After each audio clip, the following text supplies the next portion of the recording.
Watch your mouth there, smart speaker. Greetings and welcome to the Talk with History podcast. I am your host, Scott, here with my wife and historian, Jen. Hello. On this podcast, we talk about history's continuing impact on us and our personal journey through YouTube as we continue to explore, record, and share our history walks with you. Now, before we get into the main topic, I want to ask for some podcast reviews.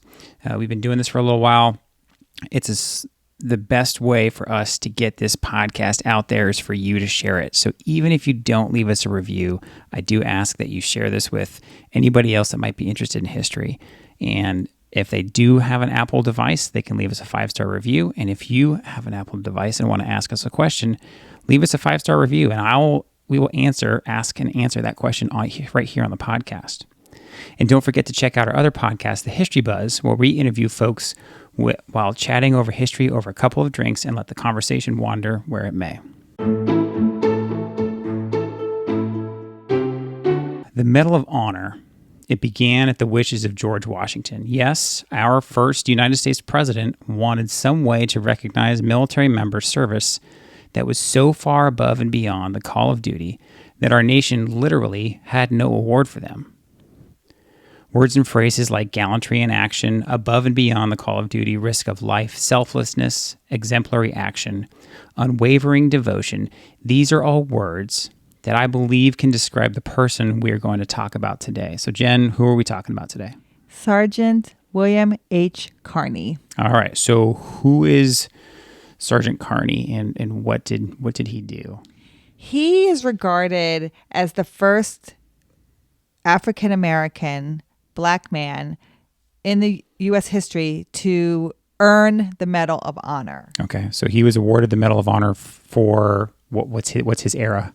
Civil War. Civil War, okay. So, like you said, George Washington wanted a way to reward bravery and valor, and they had some kind of accommodation, but it really wasn't until Lincoln and the Civil War that they named it the Medal of Honor. Oh, okay. Yeah. I didn't realize. So that's where the Congressional Medal of Honor. I think they dropped Congressional during the 20th century. Okay. But at first it's the Congressional Medal of Honor, and it's during the Civil War that becomes the name of the Medal Honor that they used to recognize these acts of valor. William H. Carney is the first African-American man to earn it. And I'm very specific when I say earn it because other men had received their Medal of Honor. Black men had received their Medal of Honor before him, but his actions predated all of theirs. Okay. I always like to say I like the crayon version of things. So basically his actions were well before any of these other people who had received their or had been awarded their medals of honor. Yes. So his actions were before all of them. He was just recognized at a much later date. Yes. Okay. Yes. All right. So I mean, again, what did he do? Like what was so significant? What was so significant that he much later got recognized? So let me just set the stage a little. Sure. Carney is born into enslavement in Norfolk, Virginia. Okay. So he is coming from an enslaved family. He's born 1840. Okay. February 29th, 1840. He's born in Norfolk, Virginia. And his father somehow, there's no real accuracy to his family story, but somehow, eventually the family is all in Massachusetts. But this is how people think it happened. They think his father either was emancipated or got away on the Underground Railroad. Oh, wow. Made his way to Massachusetts and then started to somehow work and earn money and now they don't know if he either bought his wife and children's freedom or they were emancipated. So when I say emancipated, sometimes people in their wills or even just they had a change of heart would they call it manimate because you did it like one person at a time. Oh, interesting. Mansumate, you're enslaved. So people did that. There's accounts of even like George Washington, his enslaved, once he died, they were all given their freedom. Okay. Martha Washington did not free hers, but George freed his. Right. And so you get that happening. And in William Carney's case, again, they're not sure if his mother and him were emancipated. And the reason why they're not sure is because William was educated. Oh. And we know, because we talked about Nat Turner. That's right. That's rare. Yeah. In Norfolk, Virginia for him. So they believe that he was either his enslaved person knew a minister, or somehow a minister taught Carney how to read and write. Oh, how interesting. By 14 years old, before he was free. Huh. So if you watch our Nat Turner YouTube video, we talk about Nat Turner's rebellion and how the result of that was for states to get more stringent with literacy for enslaved. Right. And they took that away because they felt literacy, they read the Bible, they felt empowered, they could fake freedom papers, they could fake letters, and they didn't want them to be able to read and write. So, I mean, and I'm sure you would never know this unless Sergeant Carney kept a journal, but I wonder if that education actually contributed to what would later be his actions on the battlefield, right? Yes. Because a lot of times when you become educated, you understand a little bit of the larger picture, right? You understand what it means, what battle means, what fighting for freedom means. You understand that more than just outside of your own life. That's interesting. So I think the unfortunate thing is Carney was never really celebrated that much in his lifetime. Although, I will talk about a little bit about what happened 2 days after his death. But even though he does receive the Medal of Honor, and that is recognized in his lifetime, he still dies in 1908. So it's still civil rights, Jim Crow. So he's still, now we would ask for more, verification of his life so we could celebrate him. And historians are able to tie directly that his actions that actually earned him the Medal of Honor inspire so many African Americans. It's his actions and the 54th Massachusetts that inspire so many African Americans to enlist in the Union during the Civil War. So this happens in 1863. And after this battle, which they don't win, there's a huge influx of African Americans enlisting into the Union. So did just the word get out of this unit's actions on the battlefield? Yes. Yes. And you would know it if you saw the movie Glory. Because that's a movie that resonates with so many people. Also because Denzel Washington wins the Oscar. Yeah. Right? But that's his unit. Yeah. And that's the battle. So is Denzel Washington portraying, is he Sergeant Carney? So that's what's so interesting is no, they really don't give Carney a direct actor.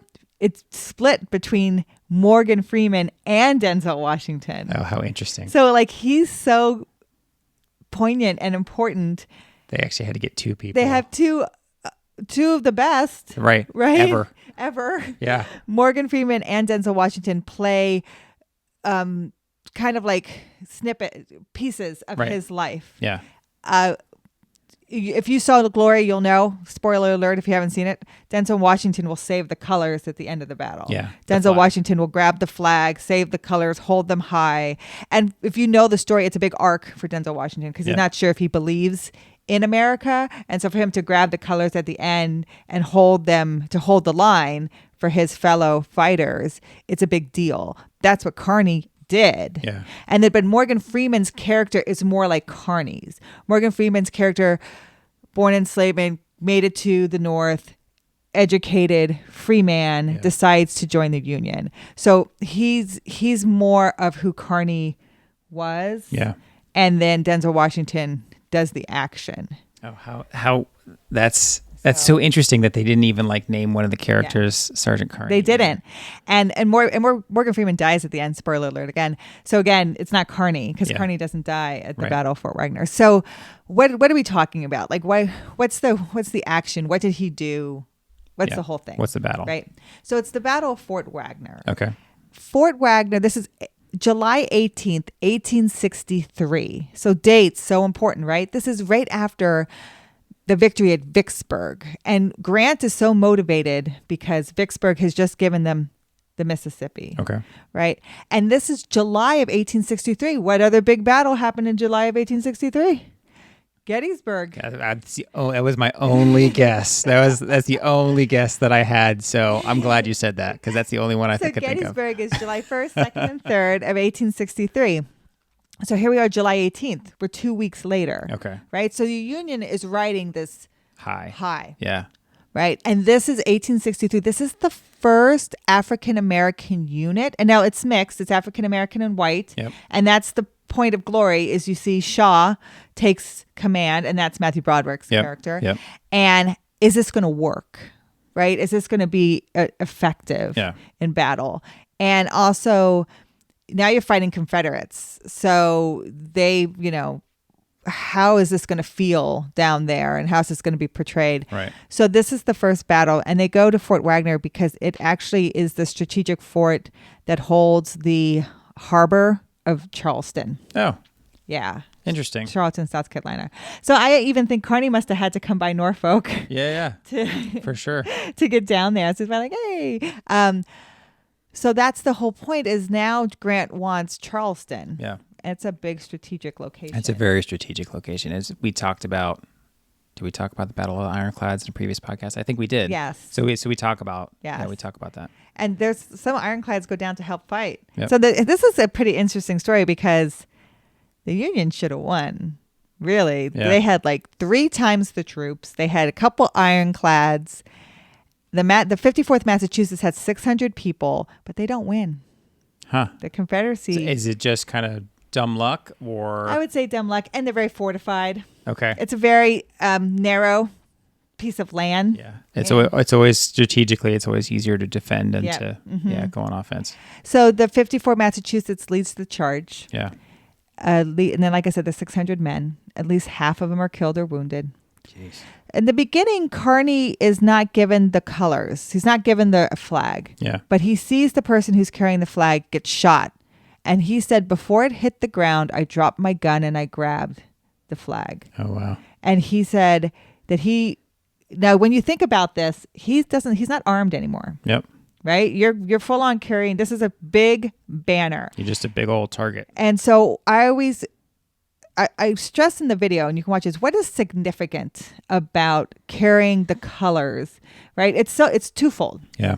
There's symbology there, and I'll talk about that, but it's really strategic. Yeah. Because it's 1863, and where's your front? Where's your line? Yeah. Where are your guys? So it's actually utilized more Yeah. than it we don't do that kind of stuff today. Exactly. Right. And we're in blue, you're in gray. It's nighttime. Okay, who's who? And a flag is going to let you know how far Where the line is. where you've gone. How Yeah. far ahead have we gotten? How far back are we going? Where are we at? And so when you lose your place in the fog of war with smoke and the sound is so loud your ears will be ringing, you can find the colors and know we're advancing, we're going. okay. It's very strategic to have the colors. I don't think that's interesting. I never actually thought of it that way. I literally thought it was just more symbolic than anything else. Without it, where would you know Yeah. where anybody was? Right, because it's not like they have walkie-talkies or whatever right there. It's literally just like line of sight, or if like someone, flies by on a horse shouting a message, hopefully you hear it. Exactly. But that the colors, as you say, colors. right, the flag, if those are standing, and then that's where your line is and all that stuff. Exactly. So it's so significant. So Carney was able to carry the colors all the way. And what's amazing is he gets all the way up to the mouth of the fort and puts it on a parapet. Yeah. So basically, again, He's just marking. So did they, and maybe I'm asking more strategic type stuff that a typical historian would actually study, unless you're really studying something specific to a Civil War battle or earlier. But would they do that intentionally? Like, get the colors, like keep the colors way out in front, get them out there to keep the line moving forward. you would. Well, it's twofold, right? You want to get them out in front so people build some morale, Yeah. and you are taking ground. you also don't want the colors to fall because Right. it'll lose morale quickly. Yeah. Right? You don't want to see your colors fall, and you don't want them overtaken by your opponent's color. So it has to be strategic. You kind of have to stay with your line. Yeah. Right? You do have to have that protection around you because you're like you said, you're a huge target. Yeah. Without the protection, it's so easy. And Carney is actually shot 4 times, Holy cow. and he doesn't let the colors fall. Oh my gosh. He's shot in Do the they do that? chest. Do they do that in the movie too? I don't know if Denzel Washington gets shot, and he might. He might. I haven't seen Glory I in a haven't while. seen Glory, and I don't know how long. But in reality, he gets shot 4 times he's and shot doesn't in the die. chest. He's shot in the arm. He's shot in both legs. Holy. And he doesn't let the colors fall. And so when he gets out there on that parapet, and then they get pushed back, and so he grabs the colors, and again, like I said, they don't win this battle, right? Yeah. They get pushed back. They lose 300 people. Shaw is killed. So that is true about Glory. And when you see Glory, the one part I remember at the end is the mass grave. The Confederates dig a mass grave, and they put Shaw in with his men. So he's white, and he's buried with his black men, and it's Morgan Freeman and Matthew Broderick beside each other. Oh wow. As they're getting buried. Yeah. And another side note is that when Shaw's parents are informed that he's been killed, and this is after this is after the Civil War, would you like us to go back and dig him up and put him in a graveyard? Yeah. They said no, leave him with his men. Oh wow. So Shaw is still there. Huh. His parents were very adamant, leave him with his men. That's where he would that's want to be. interesting. So that's pretty cool. So they get pushed back, right? And Sergeant Carney obviously survives. Mm-hmm. So when did you said he was recognized with the Medal of Honor during his lifetime? Like, Yes. what, like in your research, did that ever come up, like as to why it took so long, or why it finally came around, or is it like someone else from the battle just said, "Hey, I remember what Carney did," and that's on par, if not more, than what these other Medal of Honor recipients that I've seen. So it's a lot. He was recognized. So he makes it all the way back. He gives the flag. Like again, he's not a color guard, Okay. right? That's not his job. Yeah. So when he gives the flag back, he said, "I did my duty. They never hit the ground." Those are his words. "I Yeah. did my duty. They never hit the ground." And so again, the significance of the actuality of that and Yep. the symbology of it. Yes. Yeah. Absolutely. Right? Like I believe in this ideal that I'm fighting for so much that I am going to drop arms Yeah. and expose myself. Yeah. And I believe in all of us fighting, Yeah. that I'm not going to let them touch the ground. And I'm going to basically, the only protection I have is the flag. Yeah. And for him never to let it hit the ground, it's also symbolic that I would never let us be defeated. Right. Right. So those are things that I believe that is so significant to America. And if people believe in the American ideal, to never let it hit the ground is more symbolic. Yeah. Right. So who eventually said, like, "Hey, he should get the Medal of Honor"? So he was recognized after, Okay. and he got awards Okay. after. He had to be discharged because of his injuries Sure. Dude got shot 4 times. 4 times. And then in 1900 is when he actually gets the award. So Okay. 37 years later. Wow. And he dies in 1908. So Yeah. 8 years before he passes away. But 500, they had given out about 500 medals of honor, I think, for the Civil War. Okay. And again, they had been, it sounds like they were playing catch up, which actually is not that out of the norm. If anybody has any military experience that's listening to this, or if you don't, it's actually pretty normal especially for something like a Medal of Honor. Nowadays, it's not going to be 3 decades later, but it's very normal for it to happen much, much later after the action. So think of it this way. It's 37 years later. They've given a 500 Medal of Honor since the end of the war. When you don't know you're going to win, awards is not what you're thinking of most. Sure. Yeah. Right? Yeah. So and what they're able to see again is after this battle, so many African Americans join the fight, that there's about 20 Medal of Honors that are awarded to African American men. Okay. And those 20 happened before him. Yeah. but their actions were not before him. Right. Not before his. So I think what's going on is if you can strike when the iron's hot and hand out the award early. Sure. They try. And honor people Yeah. when it's most prestigious and morale and your fellow fighters and soldiers can see it and believe, that's the best time to do it. And then once the Union won and was able to go through. That makes a lot of sense. So it's their actions were warranted, but there also was some thought into, also back then there probably wasn't the whole litany of paperwork and all that stuff that we had to do nowadays. They were like, yep, that guy got it. And as long as someone high enough said yes, then it was probably done. Yes. And I also think it's probably significant that his commander was killed. Yeah.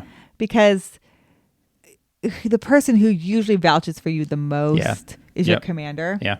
That's a good and point. So if he's killed, someone obviously picked up the reins and did it, but it's with the time. They didn't know him as well. They didn't. Yeah. No, that's a really, really good point. So he gets his award.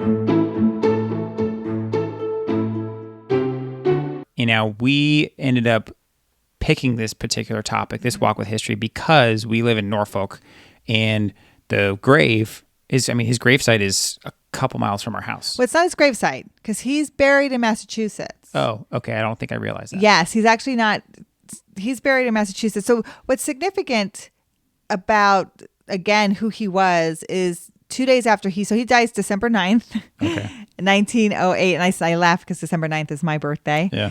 December 11th, 1908, all the flags in Massachusetts are flown at half mast. Oh, wow. He's one of the only men they have ever done that for that was a Medal of Honor winner. They did it because he was a Medal of Honor winner. Wow. African American or white. It didn't he's the only one. Huh. So, but he's buried in Massachusetts. Now, we did him on Walk with History because A, he's born in Norfolk and there's a marker to him, but B, there's an African American cemetery here in Norfolk called West Point Cemetery.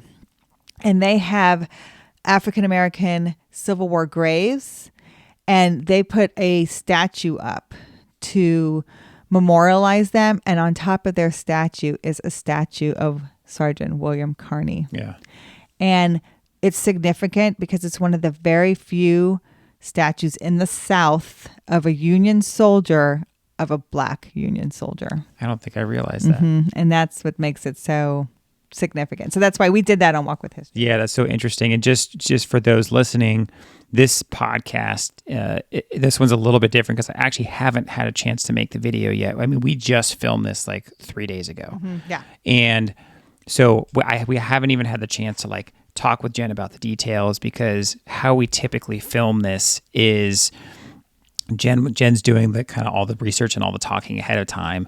And usually if we're going to do a Walk with History, we're taking the family, we're taking the kids, and I'm kind of managing kids, and I'm trying to film B-roll on the side, and then I'm helping you set up certain shots if we have chances and stuff like that. So I don't think I even realized that I just assumed that was his gravesite, right? We were at a grave. It was a West Point grave. It's actually inside of another grave. I don't remember the name of the grave off the top of my head. So it's in Elmwood Cemetery. So what's interesting about West, so again, we talk about this in the video. This is a very segregated cemetery. Yeah.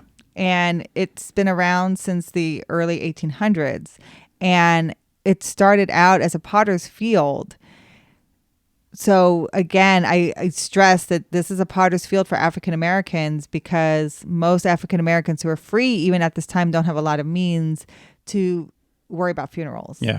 And so there was a white cemetery. It was Elm Grove at that time. It is now Elmwood. And they made this potter's field. And then they named the potter's field Calvary Field.